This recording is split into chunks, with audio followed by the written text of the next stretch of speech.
Tua palavra é luz no meu caminho, luz no meu caminho, meu Deus. Caríssimos irmãos e irmãs, que bom te encontrar mais uma vez nesta quarta-feira, 31ª semana do Tempo Comum.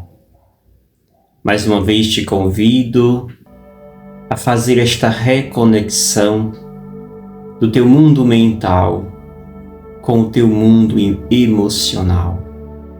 Coração e mente, que muitas vezes estão em mundos diferentes, e nós precisamos fazer esta conexão. Usemos o mecanismo que temos gratuitamente, o mecanismo da respiração consciente. Este canal Sopro de Esperança tem este objetivo, de fazer com que nós estejamos sempre conectados, não com as redes sociais, simplesmente, mas com o nosso ser maior, o divino que nos habita. Respirar consciente é fazer esta ligação plena entre o humano que somos e o divino que é Deus. O humano e divino precisa estar em plena comunhão. Por isso, volte para cá.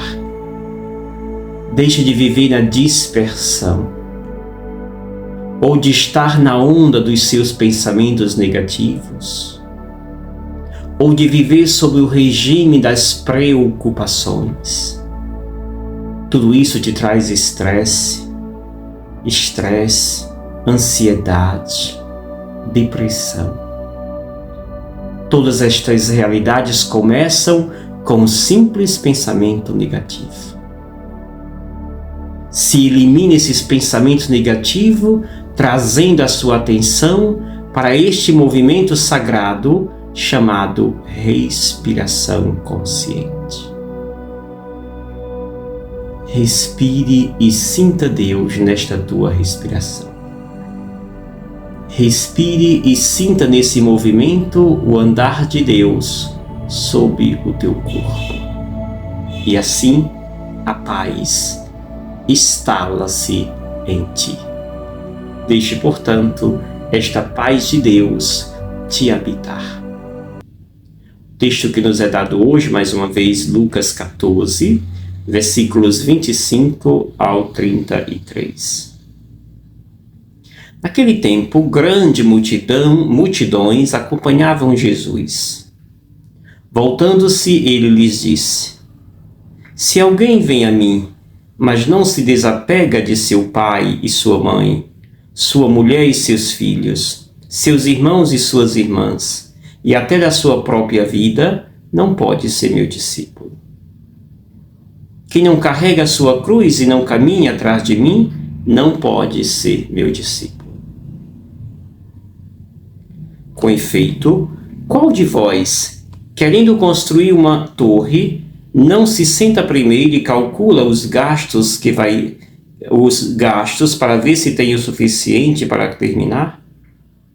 Caso contrário, ele vai lançar o alicerce e não será capaz de acabar. E todos os que virem isso começarão a caçoar, dizendo: esse homem começou a construir e não foi capaz de acabar. Ou ainda, qual o rei que ao sair para guerrear com outro, não se senta primeiro e examina bem se com 10.000 homens poderá enfrentar o outro que marcha contra ele com 20.000? Se ele vê que não pode, enquanto o outro rei ainda está longe, envia mensageiros para negociar as condições de paz. Do mesmo modo, portanto, qualquer um de vós, se não renunciar a tudo o que tem, não pode ser meu discípulo. Palavra da salvação. Glória a vós, Senhor. Estimados irmãos e irmãs, duas coisas. A primeira, antes de entrar nesses dois pontos, o cenário que Jesus se encontra neste evangelho, o contexto, ainda é o contexto da casa do fariseu, naquela refeição que desde sexta-feira da semana passada e segunda e ontem nós estamos aqui meditando no capítulo 14, a refeição na casa de um chefe dos fariseus. Hoje supõe que Jesus parece que tem levantado da mesa e se dirigiu à multidão que o seguia, mas ainda nesse contexto da refeição. E aqui o teor desta fala de Jesus é um teor de pertencimento ou vocacional. E aí, o primeiro ponto é justamente este. Jesus se levanta, se dirige a esta multidão e ali descreve duas razões para ser discípulo dele. A primeira razão, diz ele, é que nós precisamos nos separar da família biológica, de pai, de mãe, de irmão, de irmãs. Esta família biológica não deve ser mais importante do que a família espiritual que iremos abraçar, que é o seguimento de Jesus. Portanto, a primeira condição para ser discípulo dele é fazer com que o amor a ele seja superior ao amor, que temos pelas realidades biológicas ou deste mundo. A segunda razão para ser discípulo dele, segunda condição, é abraçar, carregar a sua cruz e caminhar atrás dele. Ou seja, é abraçar os ensinamentos que ele nos transmite e ser um assíduo seguidor. Ou seja, trilhar o caminho, os passos que ele nos aponta. Portanto, abandonar a nossa parentela não é simplesmente um abandono, mas é fazer com que o amor que eu tenho a esta minha família biológica, mundana, não seja superior ao amor que eu tenho de ter por Deus. E depois eu preciso colocar isso em prática. E essa prática se dá abraçando a cruz e seguindo os passos dele. Segundo momento desse texto, que é a última parte do texto, Jesus conta dois pequenos exemplos para fortalecer o que ele disse inicialmente, que é justamente esta ideia que ele fala de alguém que quer construir uma casa, ou daquele rei que quer guerrear com outro rei. As duas situações precisam de planejamento, precisa se calcular se com esse material eu vou terminar de construir esse alicerce, essa casa, se com estes soldados eu conseguirei vencer o meu inimigo.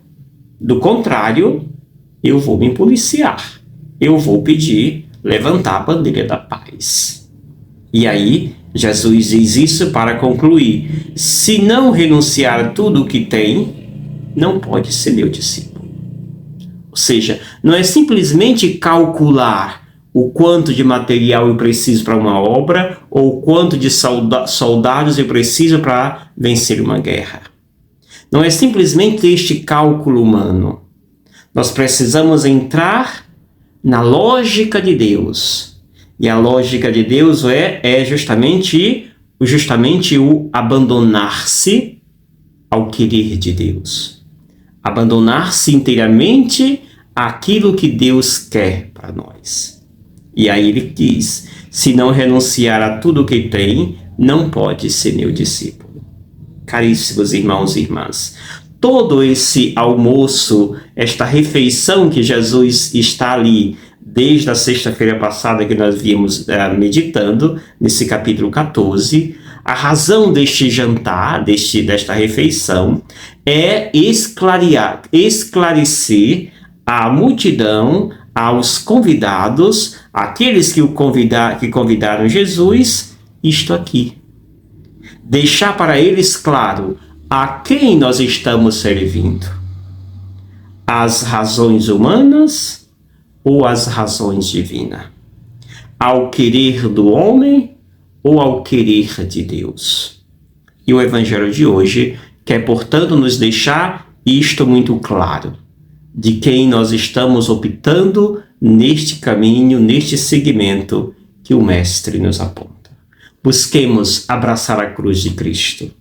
Busquemos trilhar os passos, o caminho que Ele nos aponta a cada dia e vivamos intensamente o querer de Deus para a nossa vida. E eu te abençoo, em nome do Pai, do Filho e do Espírito Santo. Amém. Gratidão. Obrigado, Senhor, porque és meu amigo.